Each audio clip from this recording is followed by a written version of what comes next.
So my number one exercise for older adults that have a feeling of weakness or difficulty with endurance, or they get tired with their movements, or they're having trouble with their balance. This is an amazing foundational exercise, and it's called the sit to stand exercise. My name is Joel with the Movement Approach. This exercise works every muscle in the lower half.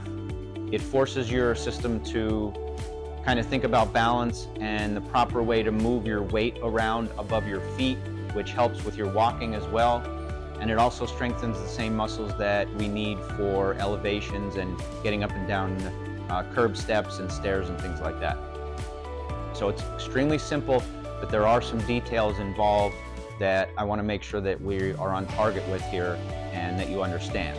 You should be getting up from a chair or a bed the same way that I'm going to teach you here.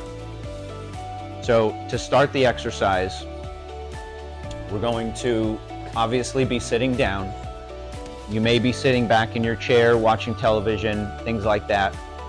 The first move, you need to move your bottom closer to the front of the chair. Move your bottom closer to the front of the chair.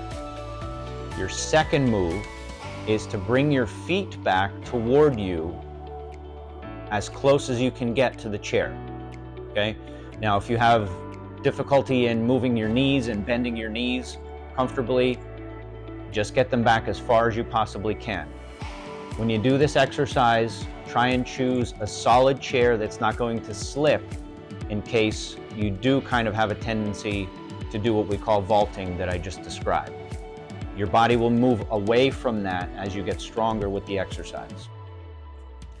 So we should also pick chairs that have armrests to use to push up on. If there are not armrests, you can have your hands on the chair itself, but I prefer us to have a chair like a kitchen chair to practice this exercise from. So our bottom is forward in the chair, our feet are back, okay, pretty much as far as they can get comfortably, because we want them underneath our weight when we begin to lift that weight over top of the feet. Hands go on the armrests. Now, the mistake that a lot of people make is that they think that when they stand, they should be moving their body straight up. So they will stand up this way. And if you try that, it's actually more difficult on your legs. It requires more power to stand with your body going straight up. What I would like you to practice is after your bottom is forward, your feet are back, and your hands are in place, I want you to push in a forward direction.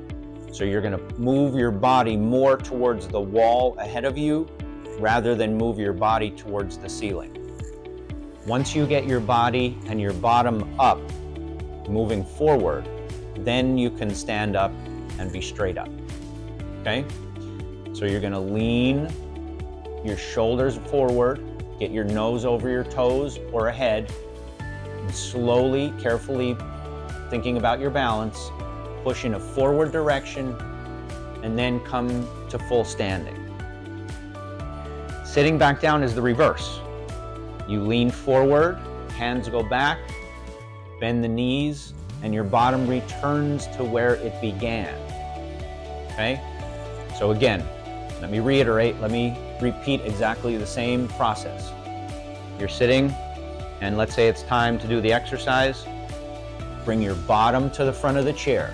Number one, move your bottom to the front of the chair. Number two, your feet come back as far as they can get underneath you. That's two. Number three, hands on the armrests or hands on the chair itself. That's three. Number four, we're bending forward. Number five, we're pushing forward. Number six, we're standing straight up. Then we're reversing everything. Tilt forward with the shoulders, reach back, return your bottom to the front of the chair, and then you can move back and scoot back and relax when you're finished the exercise. Now, what I believe is that counting an exercise, counting the repetitions of an exercise, can actually have a negative impact on the end result physiologically, in what the body is feeling in terms of what you're trying to accomplish from that exercise. So most people that have experience with exercise in the past will always gravitate towards a number like 10 or 15 because they're nice round numbers. In exercise class, you know, somebody may have told you, well, you should do 10 repetitions of this and then move on to the next exercise. Strengthening of your body happens in the last few exercises, last few repetitions that you can actually tolerate. So what I want you to do is do as many of these as you can, carefully and slowly, until your body says you need to take a break. When your body says you need to take a break, by all means, sit down, and then you've banked the benefit from pushing your body to a limit. Your body will start to recognize that it needs to develop strength and endurance because you're asking it to do more. And that's the whole key with this exercise as a foundation for all the other stuff that we recommend on our channel. It's the #1 exercise that I have for older adults. I give it to every single patient that I have, regardless of what they're struggling with.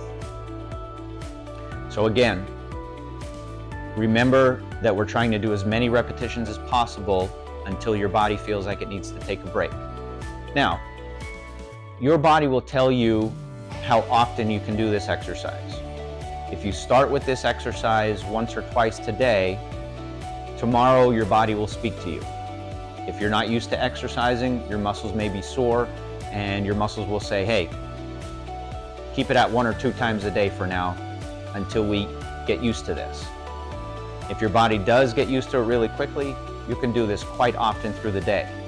Even every hour, as it might be able to kind of break up your day and let your brain and your system kind of get a feeling that it's moving around and wanting to move around more often.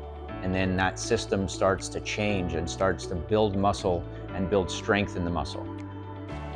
None of us are going to be Arnold Schwarzenegger from this exercise, so we don't need to worry about that. We're just trying to build power so that you have it when you need to get up from a chair, get out of bed, go up and down the steps, step down from a curb, walk outside on uneven surfaces, and this will also help improve your balance. We hope you like this video. Click like, click subscribe, subscribe to the channel. I have more content coming that is helpful for older adults who might be struggling with any of these issues, and have a great day.